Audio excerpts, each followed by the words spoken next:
let's take a look here at the back end of IDXBroker. We're going to go back here to EK Luxury Homes Setup. Just the first thing that I noticed here when I logged in is, and this is nothing that you guys did, but this is all the spam setup on her leads. Let's go take a look at all her leads.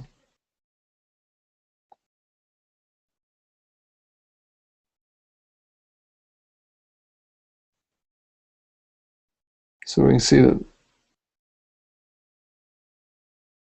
there's some spammers in there.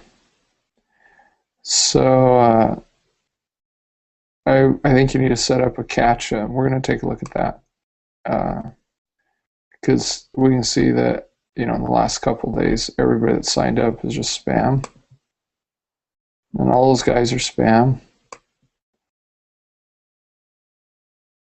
spam, spam, and we'll say those guys are not spam.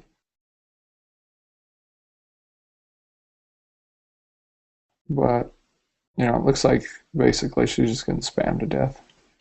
So the first place you want to go to that on here is CAPTCHA on lead registration. I'm going to make that yes. So they're going to have to give you some CAPTCHA to get signed up. What would really be nice is if that applied to some of those other pages that they have set up, so that when people go look at stuff, like she's getting a lot of requests for information from people, but that's not the case. So as I was looking through here, everything really looks pretty good. I'll just run through some of these preferences real quickly. There's the minimum and maximum property types, and of course you guys already know that you can set them all up right through here. This is the one I was talking about. I'm just going to change that to 500,000. I think you should have that about there. And I set all these up, but anyway, that one's set up.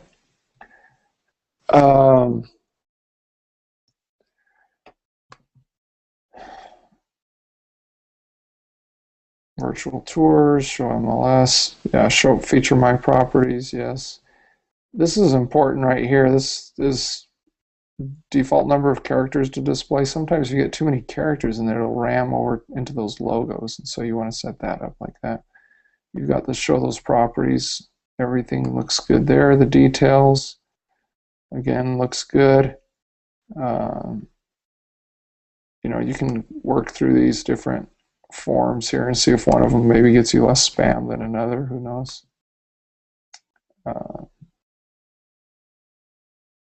Yeah, it looks like you got everything there. Your properties. Yeah, I like the 10 properties per page because it lets everybody click through. Okay. Email settings or social settings. It's just worth getting a key here. The share this publisher key. I think it's worth having. I think she has to sign up for it, but I think that's a good thing. What else do we have here? Okay, so you guys actually did put her current logo, and this is okay. So that's her image thing. That looks cool. New definitions.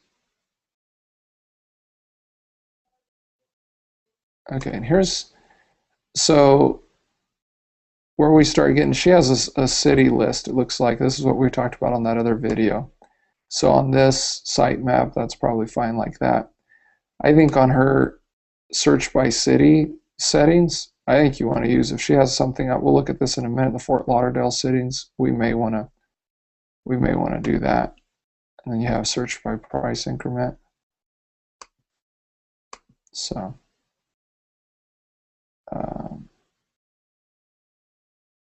everything else looks good there.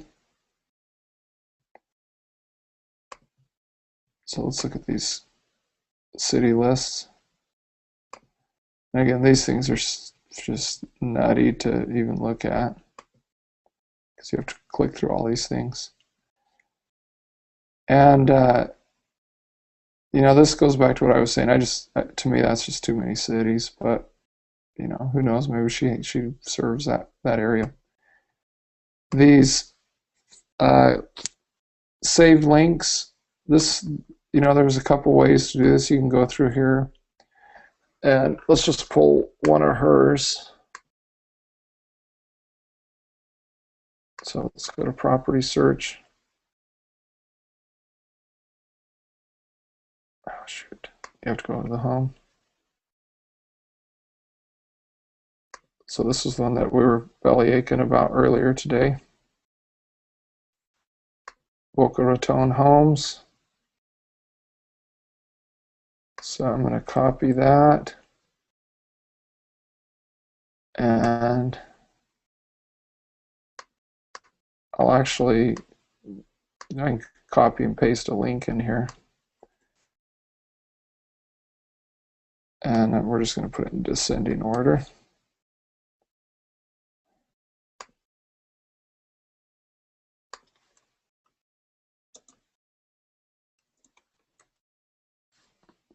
Okay. Then you want to put in some meta tags there for her, which is, you know, something.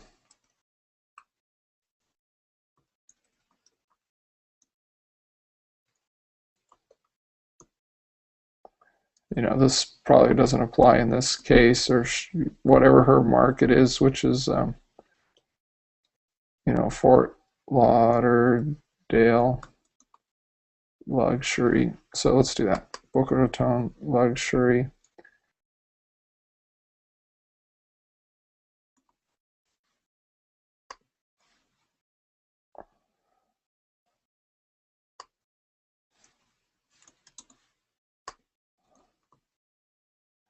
So I might get something like that, and you know, then just maybe throw some more keywords or something on there.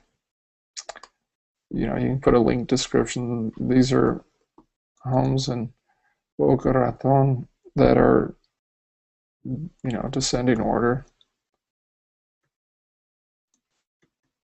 You know, you could put something in here like 4-bedroom plus, you know, 2,000 feet plus, and 500K plus, or whatever you wanted to put on there. So I'll lose that since we didn't put that. And here's the subheader where you can come in here and you can pop in, you know, I've even just put in Boca Raton Homes here. And then you can pop in an image from somewhere off the internet. And on. That's where you can build those subheaders that we were talking about. You can do that on every page. So that's a pretty big deal. One of the things I like about it is it has this little HTML thing, and you pull HTML from somewhere else and just pop it in there and go. So, you know, when they have an Office install, you can actually assign this save search to a certain agent. So say, you know, once Cindy does Boca Raton, then she gets dibs on that. So we'll save that. And there it is. Let's preview that thing. Okay, so it's basically, you know, her same search that we saw before, but instead of it starting out with those crappy $40,000 houses, it's starting out at the top. And you can see up here, look, she's just going to get some more Google juice out of that. So when you save those links, I think you can put a minus in there if you want to do that. You can edit the search criteria. You know, there's all the preferences on that. Dump it, whatever works for you. Featured IDs. This is usually set up, but sometimes you do have to come in here and just put a check mark next to her name because it won't show her featured property.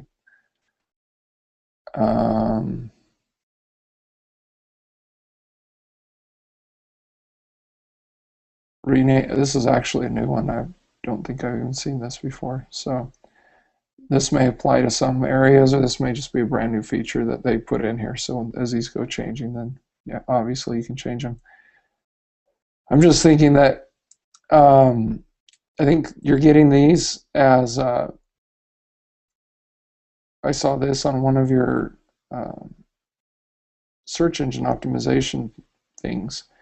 So it may be worth it to go in and change these and check and see if they're going to get search engine optimized a little bit better. So that may be something to look at. Okay. Speaking of, here's all your pages. These are all good. I like to, yeah, you have good names on here. You can change these names on these. And there's just so many features here that it's difficult to even come in here and you know, look at everything. But we'll just look at the homes one real quick. You know, you can come in here and set these page preferences on your search stuff. And we talked about, I think Glenn asked about lead registration. You can set this here where it requests registration or it forces registration.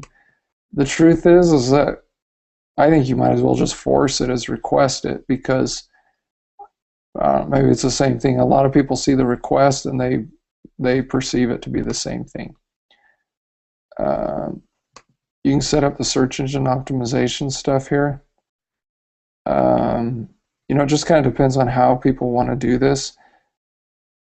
I think, you know, you may want to put the agent name in here. It looks like, I don't know, it looks like, I like the way you guys have this set up. This looks good. So you set these up on all these different pages. She's showing a lot of gallery images and stuff, I noticed on when I was looking at where she's getting her traffic from. So what I like to do is actually come in here and on this, so recurring means we're going to ask every time, you know, they look at 3 properties. So for example, if we put that there, if we make it non-recurring, then that means after the 3rd property, we're going to ask them. And if they don't sign up, then we won't ever ask them again. So I don't think that's a good option. I like this recurring one or the forced registration. And then you just say, you know what, guys, you know, you see it. To me, this you must register to view this page. Hey, nobody has to do anything. I think that needs to be toned down just a bit on these where it's like, please register to vote or to view this page. And that's what I tend to do. So, you know, something like that. That's where it lets you check both of them. Okay. As far as these other pages, you know, obviously you can change the CSS. So we were looking at some issues with the, I think it was the ML number search. So, you know, you can come in here, adjust the width, adjust things to it, but this is where you need to change the code for those forms that are messed up. You can go in on each of these different pages and change the customization. Let me get in here. But the bad thing about doing that is that, like we know, the map search needs some help. Then you have to click standard, so it's the standard one. But the bad thing about doing that is then you have this all over, and if you have to find it all, to me it just makes more sense to put it in the global. So you can change the CSS on the saved links and the whole shoot and shebang. Okay, so layout's pretty self-explanatory. This, you know, of course, modify the fields that you can show.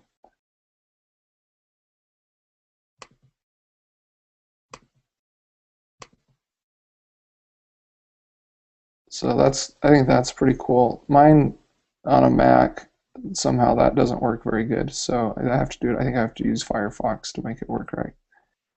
So that's a nice thing. Okay, let's go to widgets. And you guys have set up some widgets on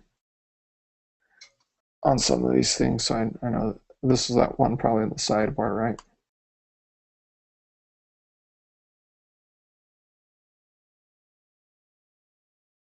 Yeah, so somehow you guys have turned that into this slider, it looks like. So that's cool. Yeah, and then they, of course, if I remember right, on most of these, like these slideshows and stuff, I think you can actually get in here and change some, maybe not. Okay, yeah, you can change the the code on it there. So wrappers. Okay, one of the things I find that's a little bit tricky here with the wrappers is that if you make any changes on your website, you have to click this button so it shows the updated thing. And sometimes we've made changes, and then it doesn't show, and then we're tearing the whole site apart and doing all this stuff, and all I have to do is walk over here and push this button. So whenever you change on your site, to update that, you have to push that button. That's kind of a little trick. Sometimes we don't remember. Okay, there's the custom CSS. These subheaders, we talked about that. You can put something here to put on all your pages. Or, of course, you can come through here and break it out by, I guess categories, pages, however you want to do that. So those leads, I'd probably dump a bunch of those leads out of there because they're just making a mess. And okay, we got the captcha we stuck in there. How long does they get to verify their account? I don't think they needed 7 days, but who knows.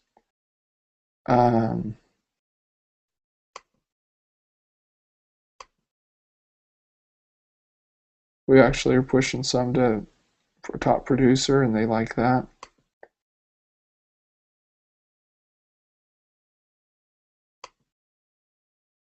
Okay, here's the global lead registration stuff. You're getting a lot of views on the gallery, so I'd ask for a registration on that. That's your most seen page of the galleries. Contact routing. Okay, this is on the office pages, so that doesn't apply here. And exports. Okay, listings. So pretty much the only thing here is those supplemental ones, I think. That's, pretty sweet. She can change her images and edit some of this data on her own listings. I was going to say, on these sold pending ones, they actually have to go in here and mark these like with their ML codes and all this stuff, and so that can get to be kind of messy. I have some people that want us to show those, and they can add listings in there. Syndication. I think we're pretty much done. So yeah, pretty much everything you do is right here in this preferences and in this designs under pages, and you can reach, I think, pretty much all of these spots right through here too. So this is nice. You can create a new search page. Like that advanced search, to me, may have too many options. So you can make a new one like that. And